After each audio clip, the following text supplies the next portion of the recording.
Welcome back to Quantum Health Transformation, Step 2. I'm Karen Holton. I have a bachelor degree in social work and a diploma in women's studies, and I am completing the 9 steps to quantum health transformation. We're on Step 2 today, integration with higher selves. If you haven't already done so, please go to my website or find my videos on YouTube or Facebook. I have a Facebook page now called Quantum Health Transformation, where I am posting information that I produced myself and also information produced by other sources that sort of reinforce the same messages. And I hope you can join me for that. So again, Step 2, Violet, integration with higher selves. If you haven't already done so, please go back and watch the primer. The primer has the details and the notes, and it's laid out for you according to more head knowledge. And this video accompanies it, and I'm going to talk about my own experiences with my higher selves to give you an idea of what that might look like or what use that might be in your life. I've made a few notes because it's quite a bit of information. I'm hoping to motor through it without too much dilly-dallying, as I know I'd like to keep these videos as short as possible, but it's really a lot of information, so I'll just get on with it. So I want to talk first of all about ways that I personally experience my higher selves.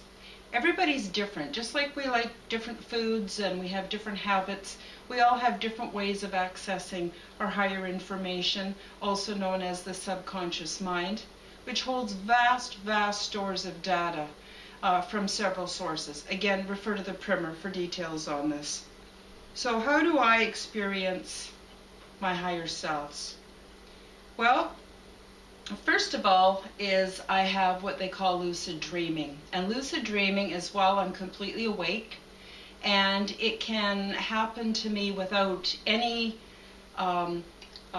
warning, not that I need a warning, but generally it happens when I'm sitting at home having a cup of tea, or could be while I'm watching a show. Generally, though, it doesn't happen while I'm out and around other people.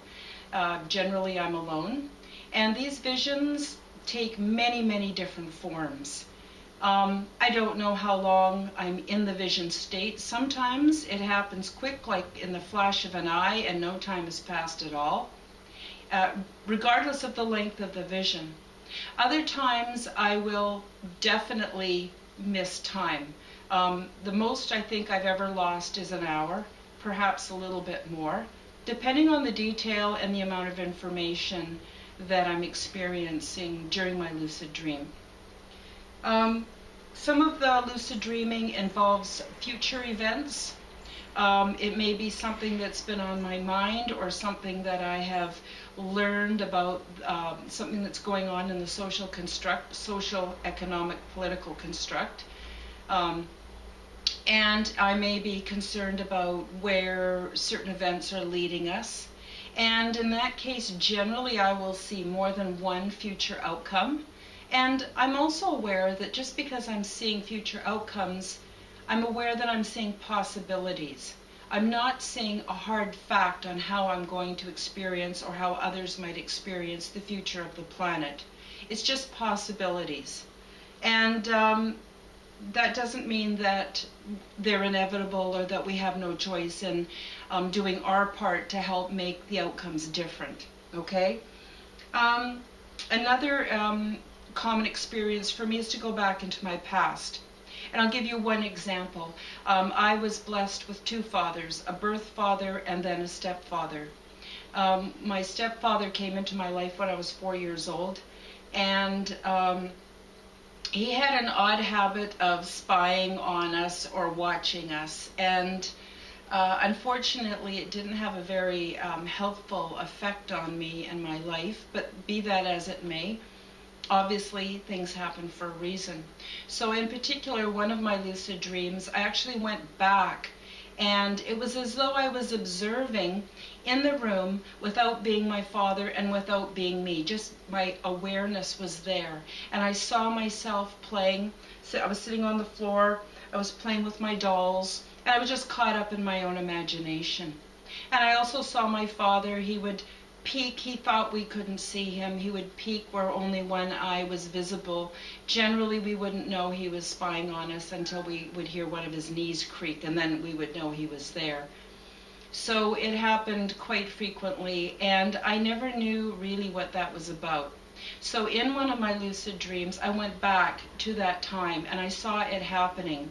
Then I experienced it from my perspective as a child playing, and the feelings that came up around before I realized he was there, and during realizing that he was there, and then how I felt afterwards, which was actually kind of creepy. And then I saw it from my father's perspective, which may or may not have been his true perspective, and it may or may not have been what he was conscious of at the time, but I saw it from his perspective. And I was able to get a better understanding on why those events happened. He was basically fascinated with me. I can't say so for my siblings, but he was quite fascinated with me. And later I have come to accept that that is not necessarily a bad thing. And so basically lucid dreaming for me means having visions. It's not just daydreaming. It generally has purpose and intention, and it leaves me coming away from the experience better equipped to deal with my life and to sort myself out.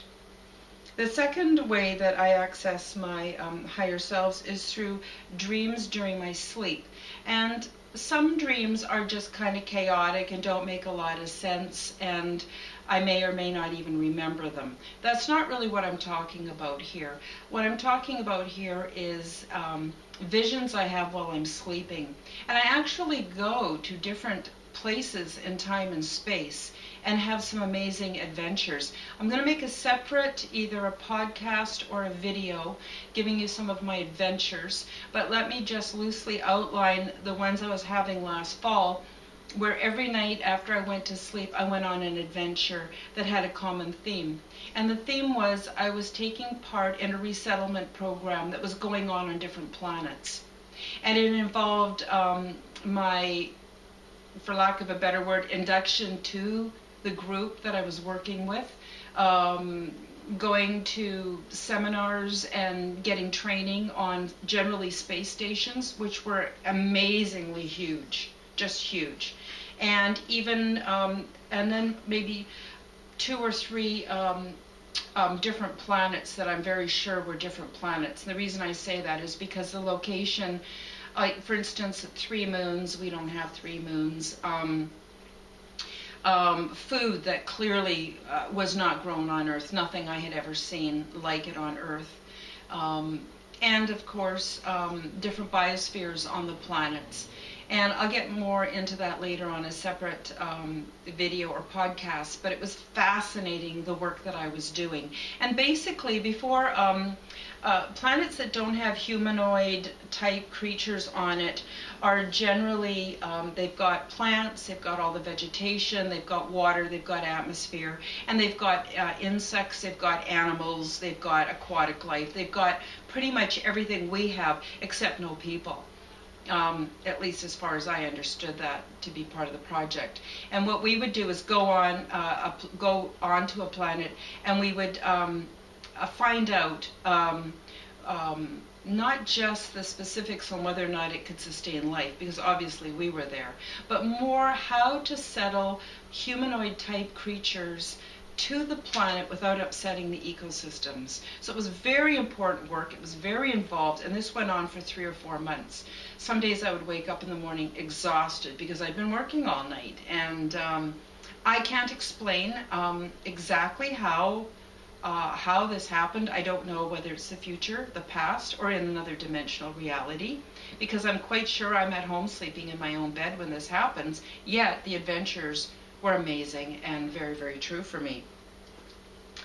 Another way that I experience my higher selves is through spontaneous knowledge. Now, this isn't just strong intuition, which is one way that I have spontaneous knowledge. For instance, when I was at different points in my recovery, I would just feel the intuition to go into a specific health food store, and then I would be drawn to a specific shelf and a specific bottle on a specific with specific packaging, and I just knew I needed to buy this and take it home. And I'd buy it and take it home, and then I'd Google it to find out what it was, because I didn't really know before this would happen. And lo and behold, every single time it was what I needed, and it helped me with my recovery. Another way that I get spontaneous knowledge is if I have a question. If something's bothering, why is this happening in the world this way? Or why is that happening? It seems so unfair, so unjust. What happens to me is just spontaneously instant knowing the answer to my questions, and being able to then think about the information and come to a much more settled place within myself. So another way that I experience my spontaneous knowledge is through channeling. And generally when I realize I'm being used as a channel, I go for a pen and pad, which I've got all over the house, or I just sit down at the keyboard and start typing. And that is basically how I was able to get the information to create the 9 steps, was by being a channel and asking for a program. And actually this program is for myself, but I don't feel I'm special or really that unique, that this program wouldn't help everybody. And the experiences and benefits I've had from this 9-step program, I'm pretty sure are going to help those of you who are interested in trying it on their journey. Try pieces of it, try all of it, it's up to you. And then, of course, specific training. I get spontaneous knowledge by way of specific training. So if I want to improve my flexibility, or if I want to improve my eyesight, or something else, or how to interact with somebody that I feel I'm having some stress interacting with, then the training just comes, and I can't explain it. Sometimes it sort of unfolds. We'll get into that in the next one. Okay, so another way that I experience my higher selves is through receiving life lesson packets. And this is very, very interesting, because I basically go into a meditative state and I request knowledge and learning on a specific topic, or it could be anything. Sometimes, though, it happens without me asking, and in a quiet moment where generally I'm outside and I'm relaxed and I'm enjoying my environment, as far as, you know, enjoying the plants and the trees and the little bugs that are doing their thing, and perhaps my kitty cat walking by, that sort of very relaxed atmosphere. And what happens is I get a sense that I don't really have language for a lot of this, so bear with. I have the sense that something's been planted in my brain, just dropped into my brain, and it sort of unfolds. The geometric symbol that sort of comes to mind is something like a triangle or a pyramid. It has 3 corners, and it's dropped into my mind, and I then have a vision that is like an overlay over what I'm seeing with my human and accepted senses. So as I go about my ordinary life, go shopping, take a shower, make dinner, doesn't matter what, there is like an overlay that unfolds over the next few days, weeks, even months. And in it, I'm able to see things quite differently. I'm seeing them from a perspective that, as a human being on this planet, I've never been able to see before. And so all that extra knowledge and information helps me to see my reality differently and in much broader context. And I always benefit from it. Always.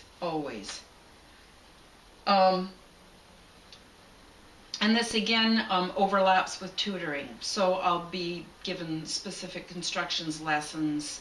It's fascinating. It's just fascinating. Another way that I experience my higher selves is I have near future awareness and sensation.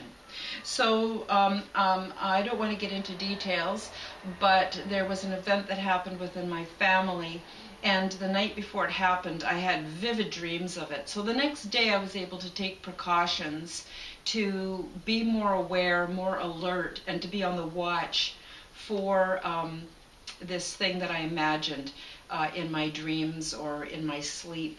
And what happened was I was able to do a huge harm reduction. So I was actually able to shift things around and make them different so that the harm that I had seen ahead of time was greatly, greatly reduced and in fact minimal. And I don't know what else to say about that except that's how it happens for me. I also have sensations, and I'll give you an example. I was out with some friends and I was a few miles away from my house, and all of a sudden I could smell curry. And for those of you that are familiar with curry, curry is a very blanket term for different blends of spices. Well, this was a specific blend. It was very specific. It was so delicious it made my mouth water, and nobody else could smell it. Well, a couple of hours later, I came home, and as I was coming up the stairs, my neighbor, I could smell the wonderful smells from her kitchen, and here it was the exact same smell that I had already experienced. Now, in that particular case, it didn't harm me or benefit me. It was kind of a neutral experience, but it was just interesting and kind of neat that it happened at all. And so these events can happen in so many different ways. Let's see, sorry, I have to check my notes because I have a lot of information. Okay, did that. So sometimes I know what's going to happen soon. I know the direction that events are going to take. So that one's really common for me, where I have, just maybe 10 minutes before something is going to happen. And it can be benign, it can be harmful, it can be interesting, it can be all kinds of different things. But I just know. It's not that I actually visually or in my mind's eye see it unfolding. I just know exactly how it's going to go. And again, I think the advantage to that is helping me to be prepared, whether I want to step this way or step that way, or do something a little different to experience that event in time for it to actually happen, which benefits me in the long run. Okay, another way that I experience my higher selves is through coincidences, finding myself in the right place at the right time. Another example of that is just there's something I want to go do and I don't do it. And I have to sort of wait till the time feels right. And when it feels right, I go out and do it, and then I'm in the right place at the right time. And wow, has it opened doors for me, I should say. It has really opened doors for me and just led to the most, again, amazing adventure that we call life. Okay, the other way that I experience my higher selves is I'm able to see my life through the eyes of an observer. So I will be doing a particular behavior that perhaps has been fairly unconscious throughout my life, which maybe has not been in my best interest. Well, suddenly I can see it from an observer position. And from an observer position doesn't mean from out there or out there. It's still me. But I'm able to look at what's going on very clearly and objectively without any judgment. And that's different than having a critical voice. Sometimes what I notice is actually shocking to my conscious mind. Annoying habits I've had all my life, completely unconscious of, and suddenly I see them for exactly what they are. And then I just have to go, whoa, I don't want to do that anymore. How could I do it different? Really, really has helped me so much. It's also given me, looking through the eyes of the observers, also given me the ability to banish critical and negative voices. My mind used to be like being inside a busy shopping mall at Christmas time. It was nuts. There was just so much going on in there that I couldn't relax and receive the healthful messages from my higher self. Well, through using the observer mode, slowly, I've been quietening and quietening simply by finding a voice thread or a particular way of thinking that I was not necessarily conscious of, but had been holding me back, seeing it for what it is and just saying, be gone. This is my realm. I've got a sphere. If I stand up tall, I have a sphere that actually is a circle. It's not a circle, it's a sphere. It's a round object, three-dimensional object, that surrounds my body. And it's if I have my arms out sideways, like the Leonardo da Vinci picture where the man has his arms out and his legs out and he's inside a circle. The circle's a little bit bigger than me, so it extends beyond my fingertips and below my feet, above my head. In that sphere is my domain. I can banish anything I want and welcome anything I want within my domain. And so I found out that I could banish these critical voices and negative messages. And one by one, as I've quietened them over the years, sometimes, wow, inside my head is like being at the same shopping mall, but there's nobody there but me. And I can wander around through the stores and look at things. I'm speaking in metaphor now. My mind isn't really like a shopping mall. I'm just using this as an analogy so that I can take a look at aspects of my life, ways I've thought about things, opinions I have, ways of seeing myself, and just very clearly and quietly observe what's going on. And then changes just happen sort of automatically. So that's some of my more common experiences from being in touch with my higher self. And I believe these experiences are available for you too. What does it require? It doesn't require any element of specialness, not at all, not at all.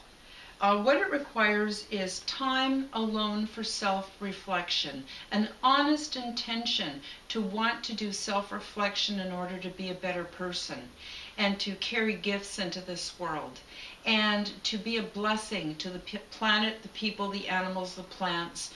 That kind of a heartfelt intention goes a long way in helping to connect and bring in the higher selves, who I find I give an inch of effort and they bring in the rest. It's just amazing. Another thing that you need is to practice the ability to stop conscious thought.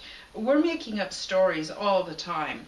Everything I do, I've got a little story on why it is and how it's happening. I need to stop that. And when I stop that, that's when my higher selves and myself are able to connect, and I'm able to make best use of having them and having this gift in my life.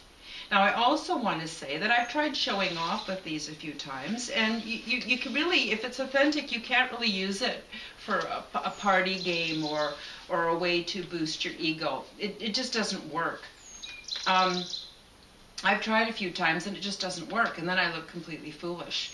This phenomenon has an energy, a flow all its own, and I just welcome it and use it to the best of my intentions and am grateful for it when it happens. But it's not really something I can just plan.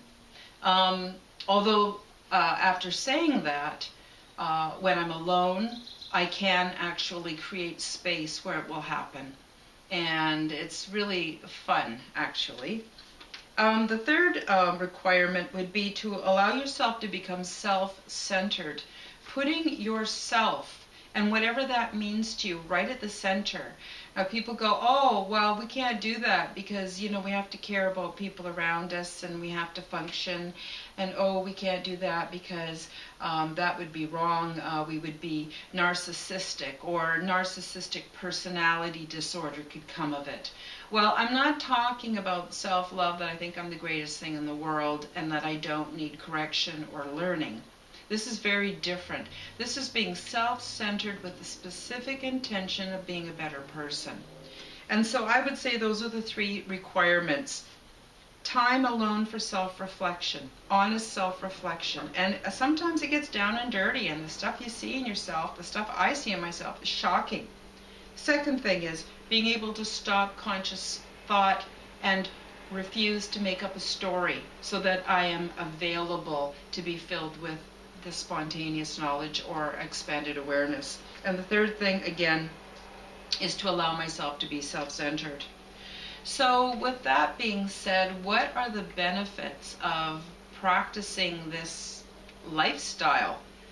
I'll tell you what it's done for me. It's improved my mental and my physical health beyond my expectations, so that my worst days now, and yes, I still get some, are actually better than my best days used to be. I rarely feel alone or lonely. Just almost never happens. It's replaced with peace and contentment and fuzzy warm feelings. I have improved relationships, especially with family.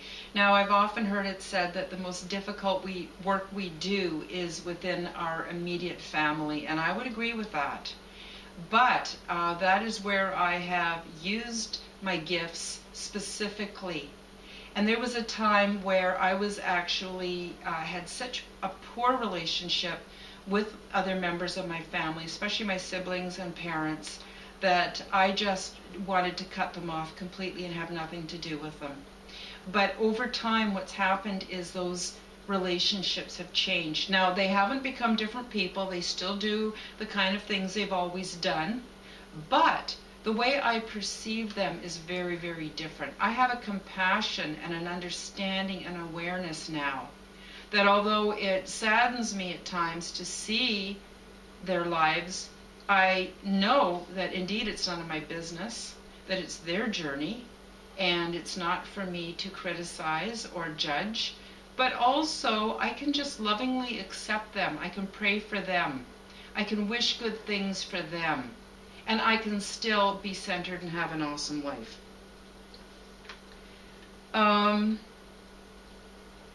Yeah, I definitely feel supported, whether I have another human being to talk to or not. I rarely go to another human being with my problems. I don't need to vent to other people. I know what it feels like when other people vent to me. I'm a very sensitive person, and it can leave me feeling pretty dragged out and deflated. And I don't want to do that to other people. So I take it to my spirit guides. And boy, do I feel supported. I feel like I have a real diverse community. I call my collective community Gabriel because I don't exactly know whether they are just part of my subconscious, whether they are beings from another planet that are communicating with me, whether they are angels, whether they are Christ Jesus, whether they are Buddha. I don't know exactly. But I have my suspicions at times because I do feel the energy and the training is different, as though it comes from different sources. And so I just say, hey, bring it on. I need all the help I can get, and thank you, thank you, thank you. I think the most important, or I shouldn't say most important, it's all important, but one thing that I really want to emphasize is how it's benefited me is I worry less. I worry less, and so I'm not caught up in hamster wheels going round and round and round anymore. Instead, I've got some clarity of thought so I can think about my life and really start to sort out what I want. Where do I want to go? Who do I want to be? Who do I want to spend time with? How do I want to live? All those kind of things that, you know, are changing all the time because I get what I ask for, and then when I get it, I go, oh, I didn't really realize it would feel like this. And then I go, okay, next time I ask for this, I need to include more information and give it more thought and that sort of thing. But yeah, it's really interesting. Another thing that's happened, as if by magic, or maybe it is magic, I don't know, is that people I meet, whether I'm going to the bank, whether I'm going shopping, whether I'm going to go hang out, it doesn't matter. People generally are very kind to me. They're polite to me, they treat me well, they're friendly. I used to have a lot of negative experiences when I would go out, and I didn't like going out because I couldn't handle the people. The more I learned about people, and the more I was around people, the more I liked my cat. But things have shifted, especially in the last year, and pretty much, I can't think of a single occurrence where someone was nasty to me or insulting or rude. It just doesn't happen. And so my quality of life is really, really improved. And then the other thing I want to say about having access to my higher selves is it's given me this wonderful program. And every step of the way, it has given me the information I needed to do the changes I needed to make in my life, or I should say adjustments, really. Every step in here that I talk about and that I present in primer form is all based on my own experience, and as I'm producing the information, I'm sort of tweaking and adjusting my own lifestyle and the way I think, and it's really, really working for me. So I encourage you to give it a shot. We've got one more step to go. I know I'm kind of quirky. We started at the bottom and we're working our way up 9, 8, 7, 6 because I felt the food aspect was really, really, really important for me to get to these higher experiences. Down at the bottom, number 9, black, introduction to nubby ball and light dark integration. Well, until I was ready to start seeing the whole me, I wasn't able to progress, and that's why I started at number 9 and worked my way up to number 1. So the next step is state of bliss and spiritual exercises, and they're not hard. They're just, some people go, oh, you know, work on the things that you can take with you when you pass on to the next reality. Don't collect things that can get rusted and eaten by moths. Well, that's true. But then a lot of people are left going, well, what can I take with me? There's lots you can take with you. And that is what I'm going to go into in step 1, white. So that's about it for today. Please drop me some comments. Feel free to write to me. You can contact me through my website. Oops, my website. You might be watching this video on YouTube. You might be watching this video off Facebook. And that is why I draw your attention to the website.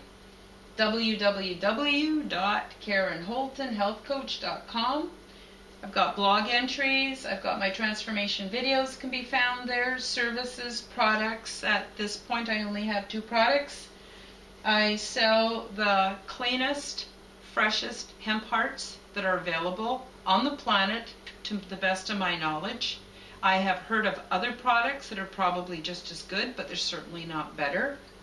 Again, I would caution you from buying your hemp seeds just anywhere, bulk barn or even Costco. You don't know how long they've been sitting on the shelf. You don't know what they've been subjected to. You want to put fresh, clean food into your system. The other thing that I sell it's called Zendone's Organite, and they're orgone generators. And I have a few left still for sale. And they're really neat little devices. So if you want to know more about the Zendones, go and watch step 6. Step 6? I get confused sometimes. Everything overlaps with everything else. Anyway, please enjoy, and let me know what you think about it. Good health to you. I wish you the best day ever, and I sincerely mean it. I want you also to take some of my love. Love is something that transcends all thought and belief. And even though I'm sitting here in front of a camera, and soon this will be on YouTube and Facebook, doesn't mean that you can't receive the love I'm sending. Open up your heart and receive it. I love you, and I can feel that you're worthwhile and that you've got tremendous value to this planet. And even when you can't believe in yourself, I'm believing in you. Keep up the good work. You're awesome.